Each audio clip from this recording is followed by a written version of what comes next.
Welcome, everyone, to the MMA Happy Hour. I am Kyle Anthony, your host, where today we are talking UFC 302, Islam Makhachev versus Dustin Poirier, a fantastic card, stacked card, one I will be at Prudential Center. So excited to see all of this unfold in person. And listen, before we dive into the plays, our breakdown, give this video a like, comment, subscribe. I love hearing from people, whether we agree or disagree. It's always just great to get your insight if you agree, because I love the banter regardless. Plus, we're up nearly 50 units for clients this year, cashed 13 of the last 15 events. So we're red hot right now, and we're bringing in the right guy. We're bringing in Lou from Bout Better Podcast. And listen, I know Lou for a while, and I know that he's got some gems to give us today. Lou, how you doing today?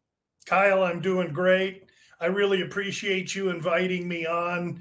I've been handicapping for decades, and for me to be able to share some time with some of you bright, young, up-and-coming, even though you've done this a while as well, everybody's younger than me, and I love to try and support and help all these brilliant young people coming into the business. And surely I recognize you as one. Thank you again. I appreciate that. And definitely we've been talking about trying to get together, having a couple beers and trying to figure that out. So we'll get to Vegas soon. We'll get to Vegas soon and meet up. That's more than likely the place we'll have to meet, because I don't know what would bring you to Phoenix outside a baseball tournament for your son, or who knows, if I got to the East Coast, of course, I'd look you up. All right. That is awesome stuff. So we are going to dive into the first fight, which is going to be the main event of the evening. Islam Makhachev, a massive favorite here, minus 625. You got Dustin Poirier on the other side, plus 450. Before I kick it over to you, we know what we're getting here. We got the wrestler, we got the striker. This is a big spot here. How do you see this one going down? And are you a little worried that maybe this could be Poirier's maybe last fight, or those kind of rumblings again of the retirement, and kind of how you see this playing out? Well, I do believe that this will be Poirier's last fight. It'll be interesting should he catch Makhachev and earn victory, which I don't think is out of the question. It would be interesting if he would defend, or if he'd lay the gloves down and walk off, which to me would be outstanding. Should he lose, I fully expect him to retire, because to have to fall back down in that most competitive 155 weight class and earn his way back up at 35 years old, I think would just be an awful lot to ask a guy with his credentials and his history within the division. Yeah, absolutely. So stylistically, what do you think about this one? And do you think that he's going to keep this standing also? Do you think Dustin's going to be on the ground, and then kind of, your play and your kind of angle to this fight? Yeah, I think that Poirier will do everything he can do. He's going to sell his soul to keep this standing. I believe that Makhachev and camp believe that he's a different athlete than Khabib, in that he has more aptitude standing. And for that reason, if Makhachev believes that he can duel with Poirier on the feet, I think that gives Poirier the chance to try and strike lightning in the bottle. Will Makhachev shoot out of his corner like a bullet and go immediately for the takedown? To me, and no one's asking me advice from their corner, to me, that is the most reasonable approach for Makhachev, simply because we've seen Charles Oliveira as well as Khabib be able to handle Dustin on the ground. He is susceptible to world-class grapplers submitting him. And so that is Makhachev's path to victory. How long will it take Makhachev to realize that? Will he get stung standing and then decide to wrestle, or will he wrestle from the outset? That's my biggest question. For Poirier, Again, he's going to do everything he can do to keep this standing, and he's going to try and throw a straight knee or an uppercut at Makhachev once he does get a chance, or once Makhachev begins to shoot, or if he can get that big right hand in an exchange, if Makhachev decides to dance with him on the feet. I would be surprised if that's what Makhachev would do, but I guess I wouldn't be too surprised, because ego can take these fighters in all kinds of places. Absolutely. Absolutely. So do you have a play aside, or which way you think you're going to go on this one? Yeah, to me, this fight ends one of two ways. It's Makhachev's submission, which I think is a short minus number, minus 125, minus 130, or Poirier KO, TKO. I don't see Makhachev knocking Poirier out. It should be a sub. So if you want to play free, you maybe take Makhachev minus a short fee for the submission. And if you feel that Poirier's as live as I think he might, based on that Makhachev plan, you take Poirier like KO, TKO at a plus 700 kind of a number. And it should Makhachev win via submission, you pay for your unit loss on the Poirier side. I mean, it's a little gimmicky, but this is a minus 600 fight. So got to get creative. I'm looking at angles. More importantly, I was a little bit of asleep when this total came out, Kyle. It was 1.5, minus 160 to the over, and I sat on my hands. I should have attacked that number, because I believe it's totally disrespectful to Poirier. Now that number's 2.5 with the juice on the under, and I think that total now reflects a more accurate depiction of the fight, at least how I see it.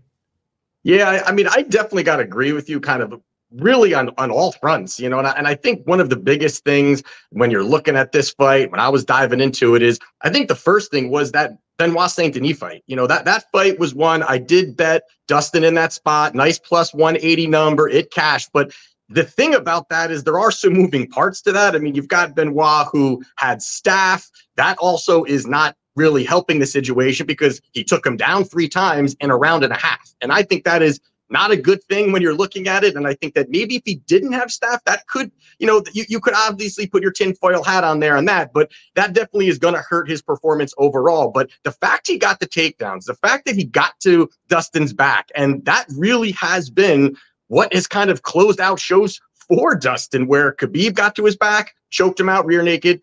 You also had Charles Oliveira, got to his back, rear naked choke.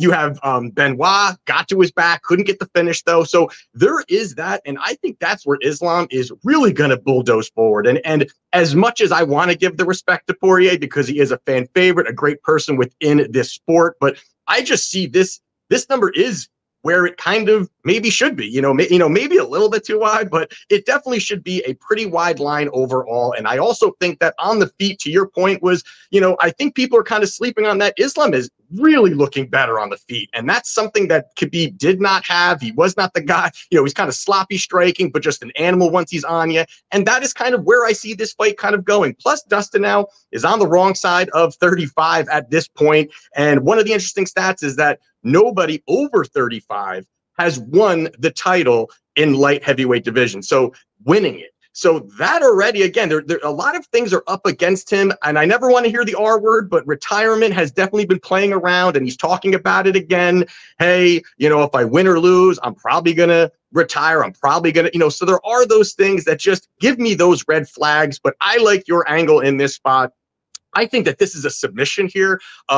You're seeing some where I definitely saw, I think it was FanDuel, I think had it at like plus 100. There was minus 120s out there. So I think that that's really where this goes. And could Islam look to make a statement and knock him out, or attempt to knock him out? I don't think that that's something that's in his game plan. He's going to fight smart. He's going to look for the takedowns. He knows it's going to be there. So for me in this spot also, I do like Islam via submission. Again, the short number or the little bit of that plus one you can get, that's where I'm going, and I'm going to be taking that number there. Yeah, it makes total sense. I think if you run this fight 50 times, Makhachev submits him 45, 46 times, and maybe a handful of times or less. maybe Poirier finds the shot. I will say the Saint Denis thing. Saint Denis is just a massive guy for the division. And I can't take that away from Makhachev because he walks around at a $185 day in and day out. He's massive as well. And it's my take that Saint Denis had terrible flaws in his defense, and Poirier was going to get him one way or another. But you're right. He did truck him on several occasions, and that's been Poirier's kryptonite. So should be an intriguing fight. At 2.5, it's tough to play the total now. But I think people looking to cash a ticket on this fight, Makhachev submission, I'd have to agree with you. You bet. All right. So we agree on the first one. That's good to hear. Next one here we got is going to be the co-main event of the evening between Sean Strickland and Paulo Costa. We got Strickland here, -250. The comeback on Costa, +190. And this is definitely a spot where we don't really know which Costa we're going to get here. And, you know, since 2018, between 2018 and 2020, he's had one fight a year. Then he took 2 years off, came back, fought Whitaker. Thought he looked good. Thought he looked pretty good in that spot there. Whitaker gets the decision. So how do you see this one going? And again, we've got a wide line here. Kind of how do you think this one's going to play out? This is a very difficult handicap for me, and it's because part of what you mentioned, a lot of unknown with Costa. As well, you got a live wire in Strickland who decides he's going to scrap wrestling and stand toe-to-toe with Pereira. And so I think that his experience with Eric Nixick at Extreme Couture in Las Vegas has Strickland more focused and more on to plan, but he can be a live wire with his lack of IQ and with his ability to just throw the plan out the window. And so when you couple the unknown with Strickland's mentality, with the unknown of Costa, you get all kinds of different potential outcomes. But to me, I believe that Strickland is matured and found family at the Nixick gym. I believe he's going to stay focused and on plan. And I don't want to disparage or understate Costa's ability, but I don't believe he is a top 10 athlete in that middleweight division.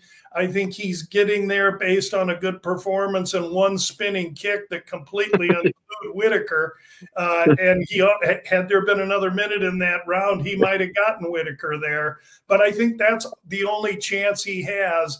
I'm very fascinated that they decided to make this a 5-round fight, totally benefiting Strickland, in my opinion, and with a large cage and Strickland's ability to stick and move, I believe that Strickland slices Costa up for 5 rounds or maybe less if he finishes it. Yeah, I mean, I got to agree there again, too. I think that this is a spot where it's enticing, I think, to take Costa. It's, you know, it worked like I mean, to your point, is this the revamp of him? He was such a monster coming in. Yes, he was beating some iffy guys and that kind of stuff, but the guy is a specimen. He's a monster. He throws big shots, and he's not really a knockout artist, but he's really a death by accumulation with just big, heavy shots, and just can continue to do that and bulldoze forward. And really the difference here for me is that the sharper striking is definitely going to be on the Strickland side. I mean, he's going to be able to be on the outside or march forward and work the 1-2 combinations. And we've seen what he even did to Izzy. You know, I mean, Izzy was confused and whatever's going on in his career, or he wanted to break and all these other things, but he still had a solid performance against really one of the top guys in that division for a very long time, looked great doing it, and just really dominated. And that's where I kind of see this going here. And I do think that the key here for Strickland is that defense. You know, he's so good with just keeping out of danger. Yes, he's been knocked out by Pereira, but that's Alex Pereira. But, you know, there's far and few where people really are hitting him clean or really kind of just dominating him. And he could mix it up a little bit. I mean, that's one thing that I think could be a possibility. Could Costa look for a takedown? Could he possibly try to mix that up? I think that's an option here. The only thing is that, I do think Strickland's jiu-jitsu is very good, and on his back, maybe he's able to do something. But even Duplessis took him down 6 times, had some success there. That was kind of winning him some rounds by just getting control and getting those takedowns.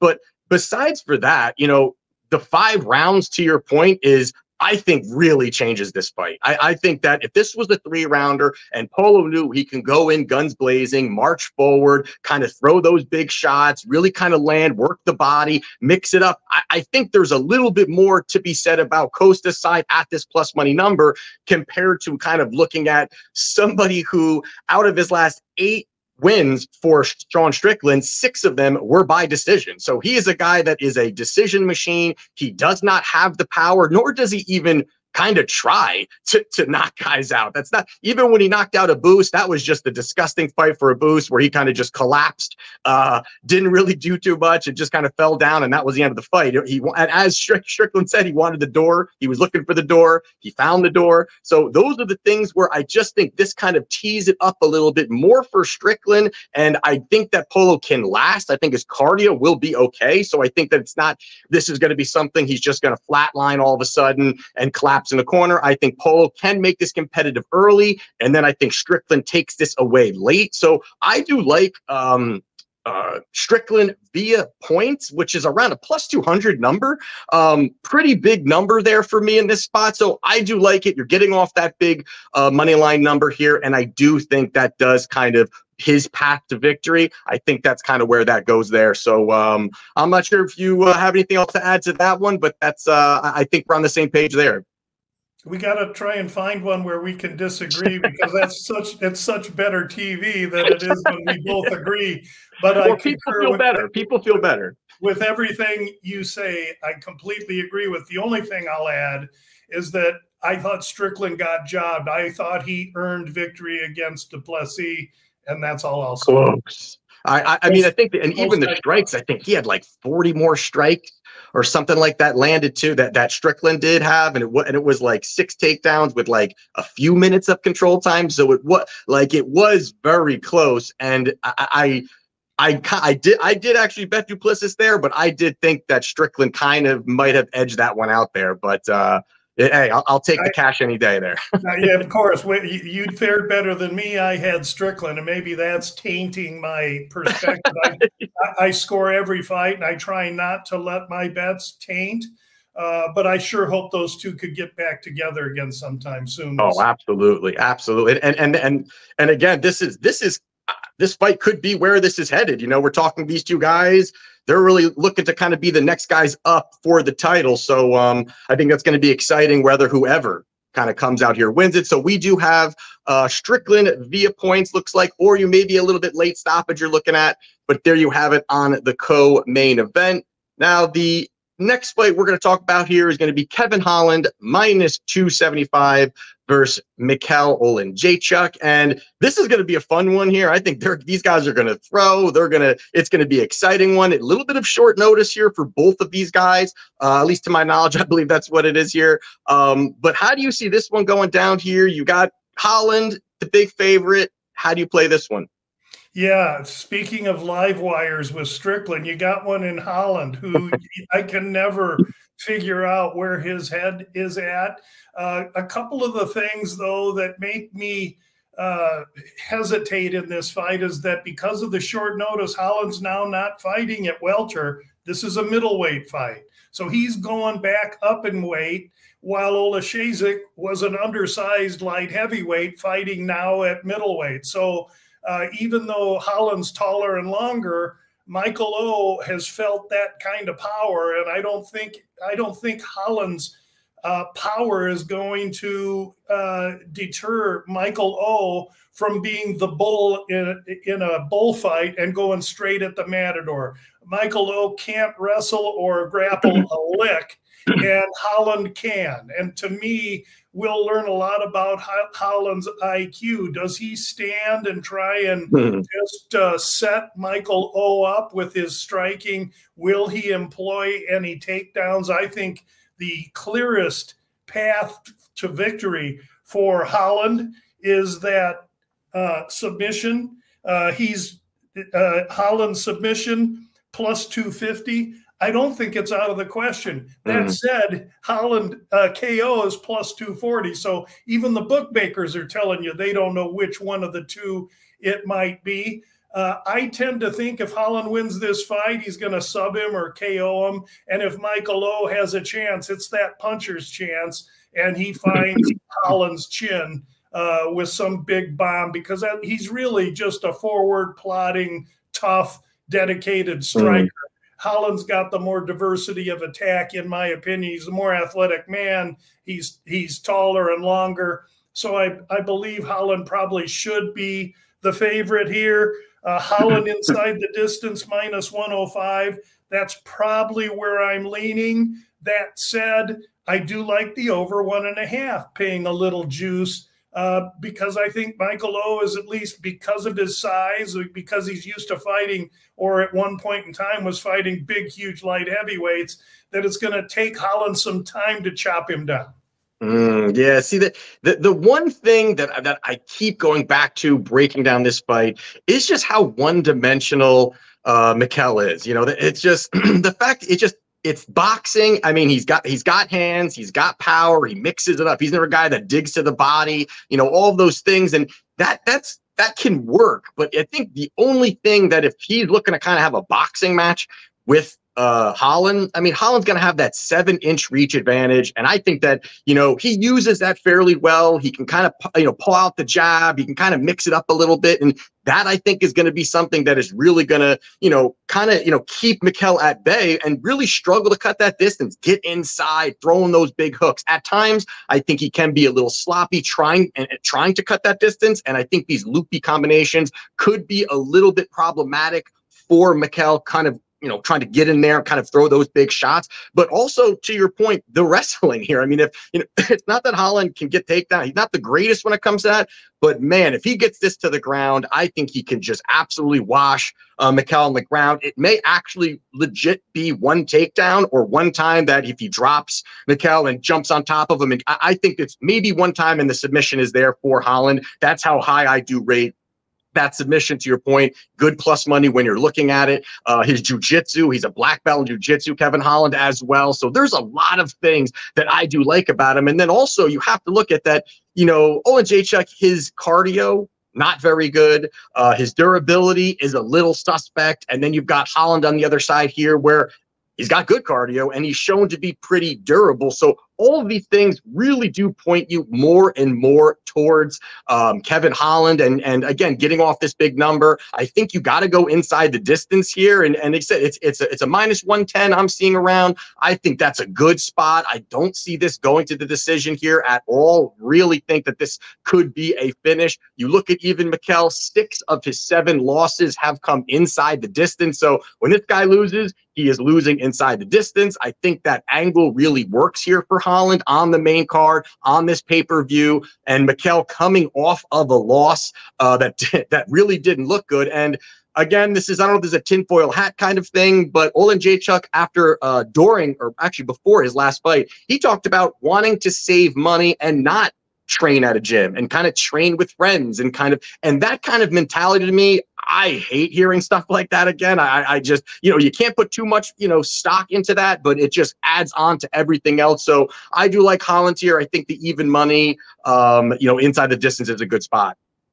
Yeah, again, there's overall agreement. The only thing I might add is the 185 with Holland. Yes.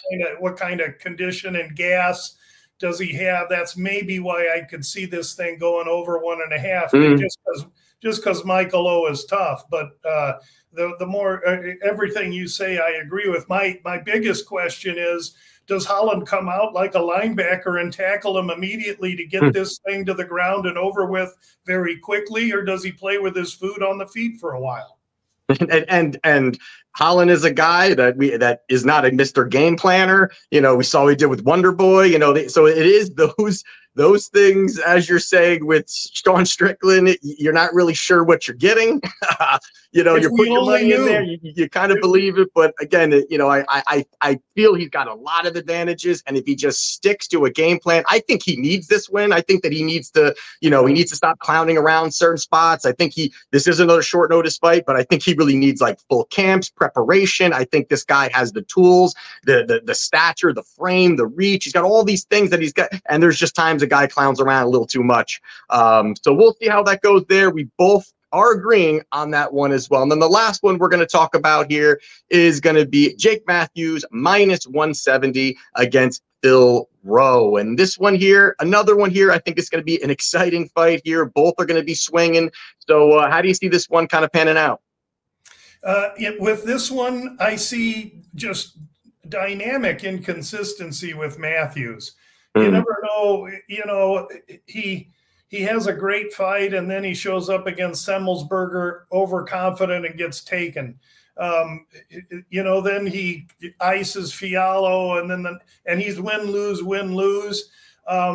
Once upon a time at 22, 23 years old, this guy was getting a lot of shine, and now he's older, more mature. I think he's the man with the power. I think he's the more structured fighter in this fight. And I don't want to disparage another athlete, especially one that gets in a cage and lets the door get locked behind him. But Phil Rowe will benefit by the extra space in the cage. He's long, he's lanky, doesn't necessarily pack a great amount of power. He beat Nico Price, but it was in his backyard in Florida. Now he travels up to Jersey, which is less travel than Matthews is going to undertake. All that's going a long way in saying that I think Matthews shows up focused, ready to perform. And I watched this line open very close to pick him and seen money come in on Matthews. I have to agree with the money that's come in on him. I regard him as a legitimate short favorite in this fight.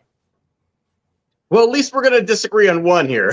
There we go. Good. So this, I mean, the one thing, and it's really what you said in the very beginning with Matthews, is Matthews to me is just such an inconsistent guy. And he's been in the UFC for a while, and he has just been a journeyman kind of guy. You know, there's one moment, like you said, he's sparking a guy out. The next moment, the guy is just not following any game plans. And I do think that his game plan here probably should be to wrestle, you know, probably should be for the takedowns. Rowe doesn't look like he can defend them very well. He looks, you know, like a fish out of water when he's on his back. He just doesn't look that good and kind of nullifies some of that reach, but he just doesn't do it. He's a guy that isn't really looking for the takedowns. You know, he's really not just kind of going out there and trying to muscling him down. I think he'll have the physicality advantage also, you know, over Rowe, and I think that's going to help him. I think he can kind of strengthen and kind of bully him down and get him down there. The bigger cage, to your point again, I think that definitely helps Rowe. I think I would have a different situation if we're looking at this at the apex,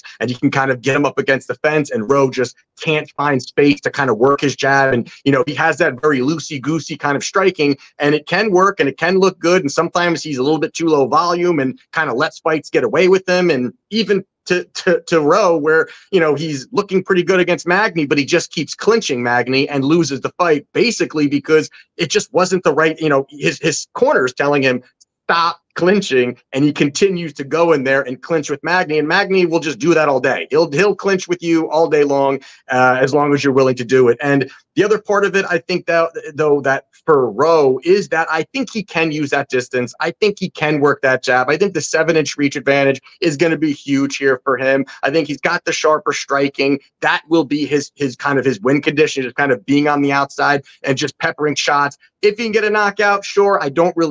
I think Matthews could kind of get through any of those really tough spots, but I think he's going to land the more shots over the 3 rounds. So for me, I'm going to take the plus money here. I think that the plus 135 is worth it here in this spot. And Jake Matthews, that inconsistency at this minus 170 number worries me a little bit, but I do like Phil Rowe in this spot. Yeah, no way to argue any of that. I think we see it similarly. I guess I'm basing myself a little bit on Matthews entering on a upswing and you maybe not. And clearly you regard Roe maybe a little higher than me, but that's good because now the listeners get to decide how they want to attack this fight. And I'm glad we got one where we could offer varying opinions on. I'm not so certain, as I mentioned to you earlier, that this is a fight that's going to be on my radar that I'm actually going to bet. But that's kind of how I break it down. There's going to be a whole bunch of other great fights here. And man, I sure appreciate you bringing me in and letting me discuss a few with you and picking your brain on these as well.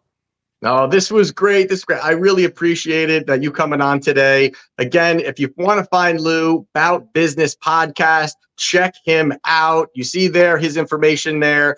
We're going to enjoy this night of fights. I can't wait to be there in the arena, making this all, taking this all in. Follow me on Twitter at Kyle Anthony UFC. I'll be posting some videos, doing stuff like that there as well too. So Lou, thank you for coming on today. Really appreciate your time. And let's do this again sometime. Anytime. Thanks so much, Kyle, and enjoy the fights, for crying out loud. Have a great time. All right. We will. Take care, everybody, and we will do this again next weekend. Let's cash.